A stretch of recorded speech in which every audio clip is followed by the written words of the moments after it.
EAG graduates. And as Pastor had spoken to me a while back about speaking on this day, I began to just pray and begin to seek and see what God would have me, because I don't want to do the cliche, normal, just graduate service, but God has really given me something to challenge more than anything. And this morning I want you to know, church, that my challenge is to these guys, but it's also to us. It's also to us all. This morning, if Brother Gill would bring up again, there we go. Am I just buzzing a little bit? I can only imagine. We all know that's a famous song put out years ago by Mercy Me. But this morning, God is just, what He's given me, that's the first thing that could come to my mind. I can only imagine. And graduates, that's the place that you're at right now at this moment.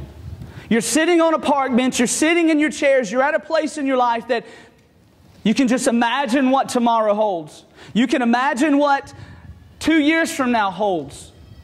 You can imagine what the rest of your life holds right now at this moment. And I want to tell you a really quick story about, it was a little over 500 years ago. There was a shipload of travelers that landed in the northeast corner of America. The first year they established a town site. On the second year, the very next year, they were able to elect a town government.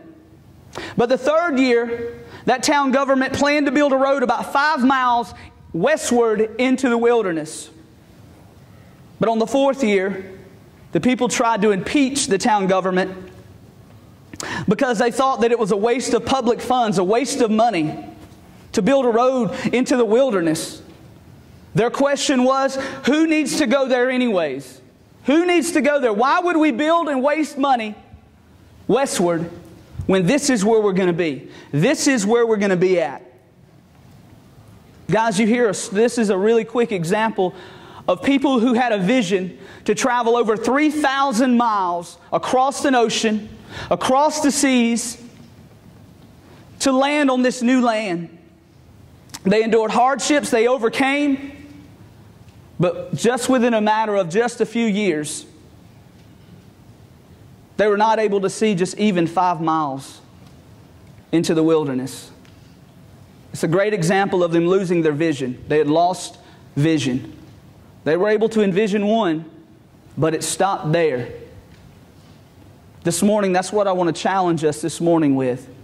I know a lot of my students, I know Carly and Paige are always on me. You say challenge a lot. And you're going to hear me say it a lot this morning, but I truly believe, and I speak from personal experiences, I have to be challenged. I'm a very complacent person. If you don't challenge me, if you don't get me thinking, I'm going to get comfortable and I'm going to be okay where I'm at. And that's not where God has called us to do. He hadn't called us just to warm a chair. He's called us to step out of the box, and I have to do that from time to time. So challenge is a word that you'll hear me say a lot this morning. This morning, I want to define 2 words from Webster's dictionary. I want to define the word vision, and I also want to define the word dream. The word vision is the state of being able to see dreams. The state of being able to see dreams. And also, on the flip side of that, the word dream is defined as is contemplating the possibility of being something. Of being something. Graduates, I challenge you this morning to dream. I challenge you to have a vision for your life. Not be like these settlers that drove and had one vision then stopped at that. I challenge you all to continue to dream for a lifetime. Church, I found myself with one dream and that was it. And God hasn't called us to be one-hit wonders.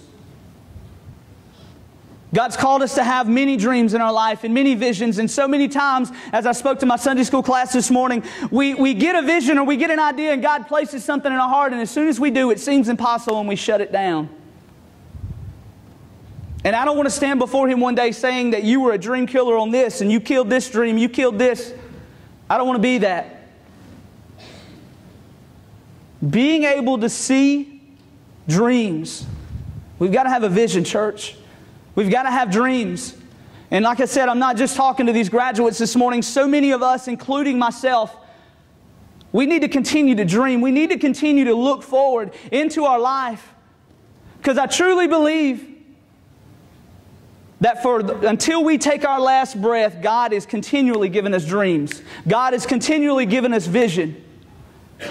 Continually allowing us to see what tomorrow can hold, but He's going to see what we're going to do with tomorrow. So this morning I challenge you, when's the last time that you have dreamed? When's the last time you looked at your life and said, you know what, this is what I want to do.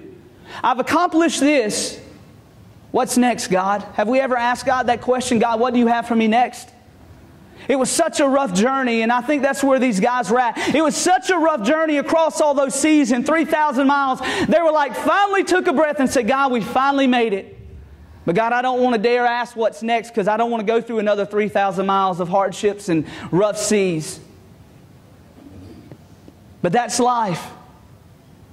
Life has its ups, life has its downs, life has those things that we're going to achieve, those dreams, those visions. It has those things that you're not going to succeed in very well, but it has those things that you're going to exceed in tremendously. That's our life in a nutshell. And I believe, like I said, until our dying breath, until God says, hey, it's time to come home, we are to dream. We are to think about tomorrow and wonder what it's going to hold and ask God, hey, where do you want me to go? What do you want me to do? Because God hasn't called us to be complacent. And I think so many times that we've got into a place where we're just complacent. We've gotten to the place where, like I said, with one dream and hey, that's it. We're done. We've made it this far. Congratulations. Now what do I do? And we find ourselves living through the motions. We find ourselves day to day. Today's Sunday. We're hoping for Friday to hurry up and get here. We're hoping for payday to get here. We're hoping for the summer to hurry up and get here. Students, you're not hoping for the first day of school next year to get here. But we find ourselves wanting to skip time. And so many times God has so much planned in that time period that we're wanting to skip that we just overlook it because we're too busy wanting it to hurry up and pass by. Today I challenge you, don't let time pass you by. Don't let your life pass you by. Because in the midst of that wanting to pass by, we miss so much that God has for us and what God can do through you. Because see, it ain't about us, church. We're just an instrument. We're merely a vase. We're merely a vase. We're merely a container that just holds. And God just wants to fill us up so we overflow onto others. That's all we merely are. This morning, I did a little research and I've done a little checking, and I've got a couple of different things. This morning, I did a research on people who wrote down their goals, people who wrote down their visions and dreams. And then also, not only did they write them down, but they shared them with someone they felt like was okay to release that to. Because you see, understand, you got to be careful who you tell people what you want to do and where you want to be and what God's put in your life. You got to be careful because there's people out there that are dream killers. They'll tell you you can't do that. There's no way possible that can happen. So you got to be careful who you release that stuff to. But those people that you feel safe in laying that prized possession, because you see, understand, our life is a prize. And our future is a prize. And so those things that we pray about it and say, God, who can I share this with? And it done a study, and those people that not only wrote those dreams down, but also laid them in people's, just said, hey, let me share this with you. This is my goal. This is my dream. Can you hold me accountable to it? They were 33% more successful to accomplish those dreams than just the people that just had a mere thought of what's going to happen. This week I had Austin do just a poll with random people. Just ask random people, Facebook, person, one-on-one, face-to-face, through text, whatever. I had him do a poll this week of just random people. We didn't know, some of them we did know. But I had him do that this morning, and over 60% of people said that the dreams that they had leading out of high school, exactly where you guys are at right now, they did not accomplish. Over 60% of people said they didn't accomplish them.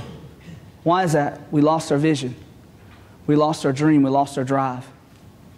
We got stuck and we settled. Brother Gill, if you will, bring up this picture. You guys may laugh at it really quick, but this is a back in the day photo of myself. Yeah, that's, hey, y'all, I don't think anybody, my family just finally saw me without all this. Last summer, my kids thought I was like, whoa, who's this guy? That's me, my senior portraits from 1999, 15 years ago. That's me. That's me. And I look back at myself and I found these pictures. I was at my parents' house a while back, and she still has the suit and tie picture. She's still got it on her wall. She's proud of it. I'm proud of it. But she's got it on the wall, and I just begin to look at it, and I begin to think, you can go ahead and take it off now. But I just began to think about where I was at 15 years ago, right here where you're sitting at. I was in a service just much like today. My home church I grew up in honored us and gave us gifts and spoke life into us. And I remember myself sitting exactly on the front row where many of you guys are right now. And I had no dream. I had no vision. I was ready to graduate high school. Had A's and B's, I had good grades. But from there I had nothing. I had received a scholarship to a junior college in Dothan. And my thing and the reason, my motive behind doing that was just, hey, I think I can make some money doing this, so I'm just going to do it. And that was my motivation. I had no dream. I had no vision for my life. And I was going nowhere fast. The only vision and only dream that I had was to marry my girlfriend. And I did. And that's the only thing that I had. I did. I'm being real with you. This morning, I just remember sitting down and I just thought about that time 15 years ago. I really didn't. But I remember just a few months after, or several months after graduating, going through the motions, attending college, junior college, going through all that. And God realized that, hey, you're going nowhere fast. And God placed a calling on my life. See, out of high school, I didn't think I'd be where I'm at. I attended church and I loved Jesus, but that's as far as it went. I wasn't about to get in front of people. I wasn't about to lead people. I'd serve you, God, but that's about it. But God placed a calling on my life, and He began to give me a dream. He began to give me vision for my life. He began to give me hope. And at the time, I didn't think much about it. I didn't trust Him. I said, God, you crazy? You done lost your mind. It took me a little time. I'm a slow learner. But finally, I caught on. I said, okay, God, I trust you. Because I realized my life was going nowhere fast. I was married, had a child. We were youth leaders, but we weren't youth pastors yet. And we realized that, I just looked at my life. I looked in the mirror and I said, you're going nowhere fast, buddy. What kind of example and how are you leading your family? How are you going to lead that little girl laying in there in her crib? So God began to just cultivate, and I began to allow Him to just come in. See, that's the thing. God's going to knock on your door, graduates, and He's going to say, hey, this is what I want you to do. But until you open the door, that's all it's going to be. And eventually He's going to stop knocking. And so I looked at my life and I realized that, you know what? I was going nowhere, but I let God take control. God put a dream in me.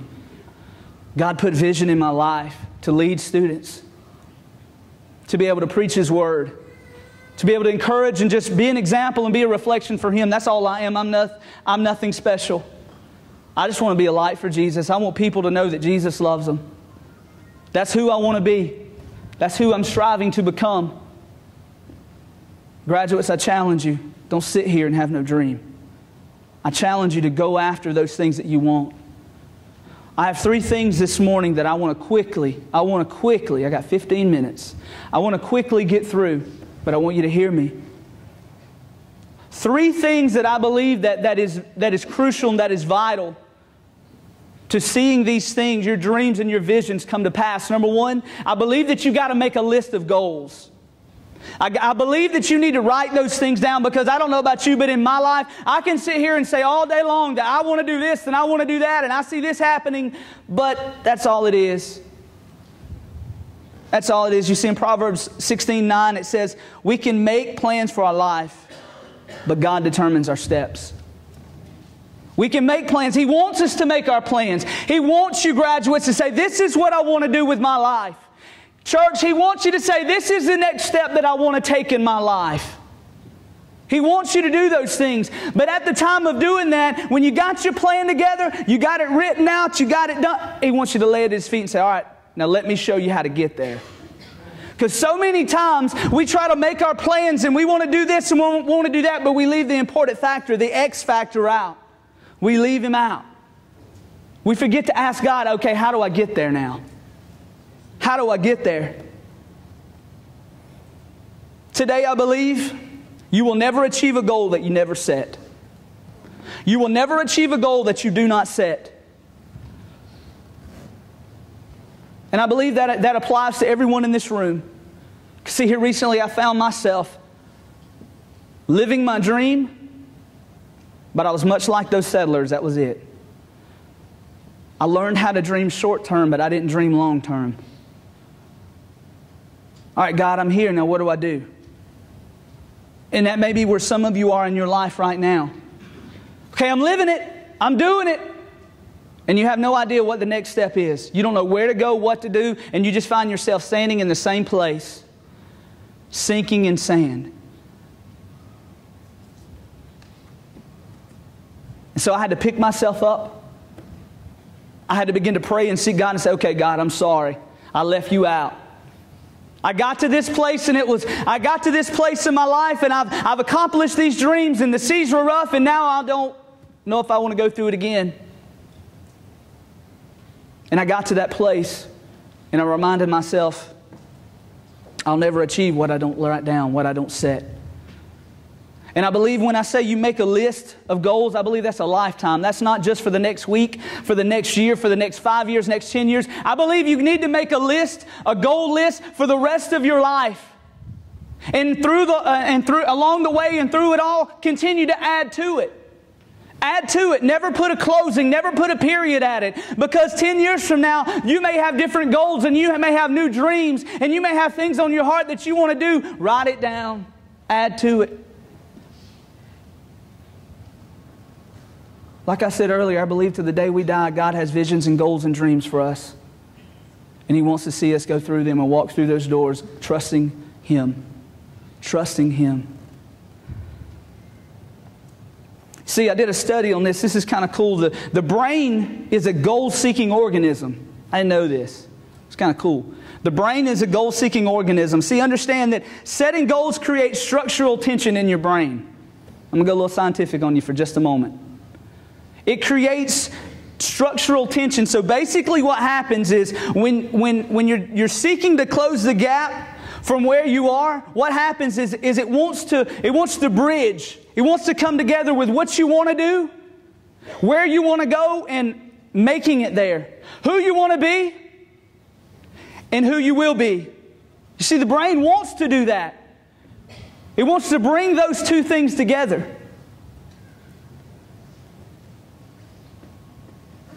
You see, I just imagine the story in the Bible where it talks about the potter and the clay. I see that and I begin to see it's kind of like, hey, we're going to build this and we're going to make this and, you know, this is a beautiful thing. But then at that moment, okay, God, you put the finishing touches on it. You finish up what I've started. And that's exactly what He wants us to do. I remember my son, Braden, loves Legos. And for so long, I had a bucket of Legos when I was a kid, and I did not want him getting a hold of them things because I didn't know what he'd do with them. I kept them things. They were like locked tight, put them up, tape top. He wasn't getting them. Finally, one day, I was like, man, they're not going to do me any good. Braden, you can have them. And you thought it was Christmas all over again. And so he began to pile all the Legos that he has, and he had collected into this big container. You know, they don't even make nice containers like that anymore. I was like, you can have Legos, just give me the container back. But he would make Legos, and he's creative in his mind, and so he began to build things and this and that. But what I think is so cool is, and it's a lot like our dreams, he would take and build a house structure, just for example. He'd come in and he'd say, Daddy, what do you think about this? What do you think about this? Hey, why don't you come in here and see if you can just do a little something more to it? And so many times, that's what God wants us to do. Make your plans, make your dreams, and say, Daddy, this is what I got. All right, you finish it up. Show me how to get there. But so many times, we want to keep it to ourselves and we don't include God at all. See, not only do we need to make a list, but number two, we need to have dreams with a deadline. We need to have dreams with a deadline. You need to have dreams that, your dreams need to have an ending point. They need to have a time where they are birthed. They need to have a time where this is when I'm going to accomplish this. See, so many times we leave an open-end conversation with God and say, God, this is what I want to do with my life, but that's it. I want to become an architect. I want to become that. And that's it. You don't give yourself a timeline. You don't do anything. You just say, this is what I want to become. And at 90 years old, you're saying, I want to become an architect. Same thing. At 20 years old, sorry, I said that funny. My wife's looking at me. Sorry. I'm a little country. I got a little slang in me. I'm sorry. Architect. Is that better? Thank you. Yay. Yay. I need to stay away from that word. Note to self, don't say that word anymore.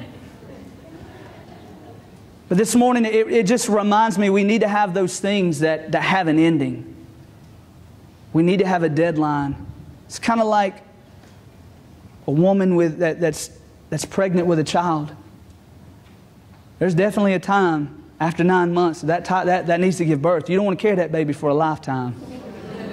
You don't want to carry that baby for a lifetime. And see, so many times that's what we do with our dreams. We take in their birth in us, but they never give birth. We never see them develop. We just hold on to them and harbor them, and what eventually happens is those dreams die. You see, what happens is when we don't give dreams an ending point, when we don't give dreams a birthing time, we don't give them a deadline, they die. They die. Graduates, don't have dreams and let them die. Give them a deadline. I'm going to do this in this time, and this is when I want to accomplish it. There's nothing wrong with that. I want to write a book, and I'm going to do it by the time I'm 40 years old. Give yourself a deadline. Give yourself dreams, but put an ending point on it. Today, understand also that prayer is your goal incubator. Through all of this stuff that we're talking about and with dreams and all that, prayer is vital. You got to cover them. You got to nurture them. You got to keep them warm. You got to keep them safe. Prayer is the energizing factor of your dreams and of your visions.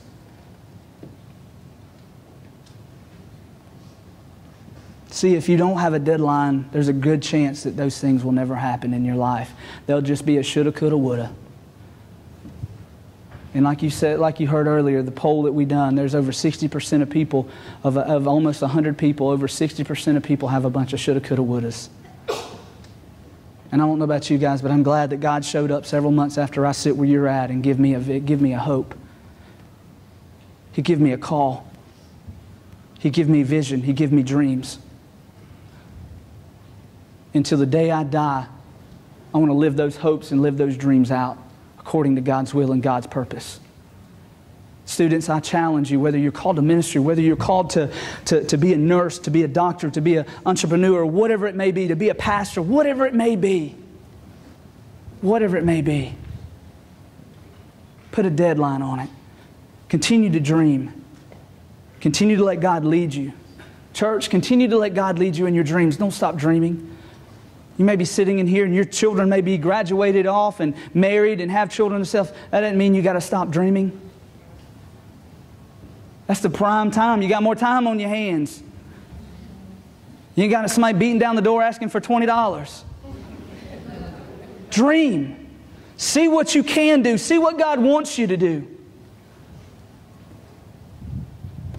You see, I brought this up. Malia, would you mind bringing me my Bible right there, baby, please? Just bring it up to me. Thank you. You see, we need to have deadlines and we need to have dreams. And I just wanted to use this for example. It's a baseball and a glove. I can put this glove on And I can just pound the baseball in the glove. And I want to be a baseball player one day. I want to play in the major leagues one day. I want to be the best pitcher that anybody's ever seen, ever lived. But if you don't put a deadline in it, you'll be sitting in your rocking chair on the front porch drinking your coffee and still throwing the ball in the glove. You will. By this point in my life, I'm going to achieve this. Now here's the thing. You may not always meet that, but you're going to strive to get there. It's just like a doctor's appointment. Hey, you don't call the doctor's office and say, hey, I'll be there when I can. They don't tell you that, because at one time you'll get everybody. At lunchtime, everybody's coming in. Give yourself an appointment time. Give yourself a deadline. And see those things through. And through that, you got to continue to pray. You got to continue to let God lead you and guide you and speak life into you. Because I'm going to tell you, everything along this way, there's going to be people, there's going to be things. The enemy's going to discourage you, graduates, and say, you know what, you can't do it. There's no way. You're behind on your schedule. See, he's slick. He's going to take that time frame and that he knows that I want to accomplish this in 5 years, and he's going to look at you when you're 3.5 years into it and say, you know what, you're not going to make it. You might as well give up. You might as well give up. The devil's a liar. He's a liar. He's slick. He deceives. He's a liar. So today, church, I challenge you. Put deadlines on your dreams. Parents, put deadlines on your dreams. Grandparents, put deadlines on your dreams. So I'm going to accomplish this, and this is what I'm going to do to get there. Plan it out. Plan it out. Not only do you need to put deadlines on them, not only do you need to make a list, but my last thing is you got to visualize those things happening. You got to visualize your dreams. You got to see these things happen. Show me your vision and I'll show you your future. Show me what you visualize and I'll show you exactly what your future holds. If you're living day to day, then the rest of your life, it's going to be a day-to-day process. You got to visualize things happening. Proverbs 29:18, it says, where there's no vision, you're going to perish. Where there's no vision, the people will perish. I think that's a crucial thing that sometimes we forget in our life. We just walk through, we live, earn a paycheck, see our kids grow up, go off to school, live the American dream. I'll die when God's ready for me. That's some of the philosophy in the world today. That's exactly, and that's not what God's plan is. He's got so much more than just that simple package that we buy into, because it's so much easier. Life's hard already, but I'm just going to do this right here. This is what everybody else seems to be taking. They choose door number 3, and I think I'm going to go there too. See, you got to visualize these things happening. You got to see. You got to see your future unfolding in your mind. But also, I believe the opposite is true as well. With a vision, you'll prosper. With a vision, you'll prosper. With a vision, you'll prosper. See, understand this. The future is always created twice. It's created once in your mind and the other when it happens. Don't be one-dimensional. Don't just think about it and see it happening. But live it.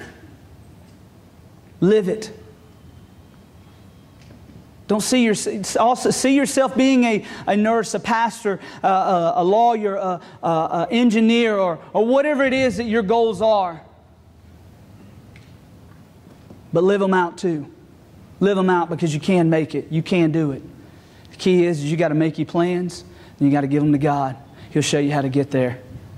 He'll show you how to get there. He may take a road that you don't agree with, but you follow Him, because He'll get you exactly where you're going to need to be. He's going to get you exactly where you're going to go. Vision starts when visualizing it happens. When it happens, you begin to see that. I want to tell you a really quick story. In 1992, a Canadian swimmer won the gold medal of the 200-meter backstroke at the Barcelona Olympics. And when he stepped up onto the gold medal stand, you guys know that there's a gold medal, there's a silver, and then there's the bronze. And as he stepped up onto that gold medal stand, understand, it wasn't his first time being there. You see, the night before he stood up on that stand. And he stood on that stand before the race ever happened. He stood on that stand and he sat there and he dreamed about how the race would be. He dreamed about how the race was going to happen, what was going to transpire during the race, and how the race was going to finish. In the midst of all of that imagining and all that dreaming, it included the come from behind victory by a fingertip. You see, he saw himself winning. He saw himself prevailing. Not only did he do that, but he saw every detail that was going to happen. He began to vision that. And because he visualized that dream, that goal, it happened. See, church, you got to begin to see things happen. You got to begin to see the unsaved walking in the doors. Rough, probably not dressed the way we would like, probably not smelling the way we like. Or they may be family members that you've been praying for years. You got to begin to visualize them sitting right next to you, worshiping with you, praising with you, serving God with all of their heart. You got to begin to see that, church. You got to begin to see the growth of what God, the promise that He has for our church, the promise that He has for your life.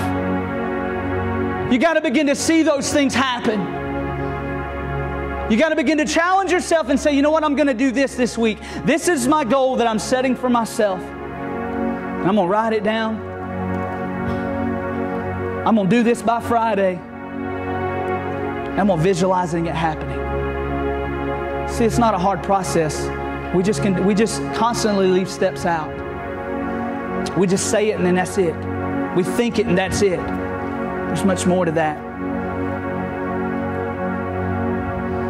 Today, as I close, I want to tell you one more story about an Australian sailing team. See, there's a race called the American Cup, and in 1983, the American Cup is where yachts race from point to point. And the Australian team did something a little different in preparation for the 83 American Cup race. You see, the coach made a tape of the Australian team beating the American team. He made a tape, and what he did is he narrated the race with a background sound of the boat cutting through the water. He made a tape visualizing or mimicking the Australian team beating the American team. But what he did is, after he made that tape, every member of that team for 3 years had to listen to it twice. So 2 times a day, every member of that team listened to that narrative, them winning over the Americans. And so by the time they set sail from the San Diego Bay, which is their beginning point, in their minds, the Australian team had beat the American team 2,190 times. And see, understand that through all of that in their mind, the Australian team ended up winning the cup, breaking or ending the longest winning streak in sporting history. The American teams defended the cup 132 years in a row. 132 years in a row. But because a team decided, they visualized them winning, how they were going to win. They won. The impossible happened. They broke the domination. And they won the cup for the first time, breaking a streak of 132 years in a row that the American team had won. Church, today, when's the last time that you visualized something happening in your life?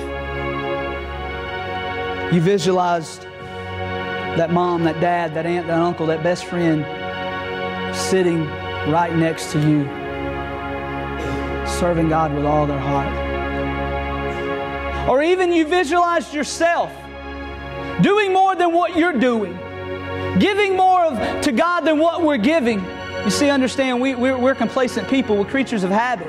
God, I'm only going to give you this much because this is where I'm comfortable at. And I'm just going to stay here and see what happens as that mindset begins to build, and we just stay there. Students, I challenge you and I charge you, don't be complacent in your life. Don't get stuck. Continue to see what's going to happen. Visualize in your life exactly how your life's going to plan out, and dream for the rest of your life. Many of you are 18, some of y'all in your early 20s. Dream. Church, you may be sitting at the milestone age of your life. You got to dream. You got to dream. You got to begin to pray. Begin to put those dreams and those visions in the incubator and say, God, what are you going to do with this? Because it's yours. You've birthed this in me. There's got to be a time where you're going to birth it and see this happen. You got to begin to envision those things happening. Today, understand the story that I read at the very beginning about the sailing across the seas and losing their vision to 5 miles into the wilderness. With a clear vision of what we become in Christ, no ocean is too difficult or too great to cross. If we take our journey and we bring God along with us, nothing's going to be too difficult.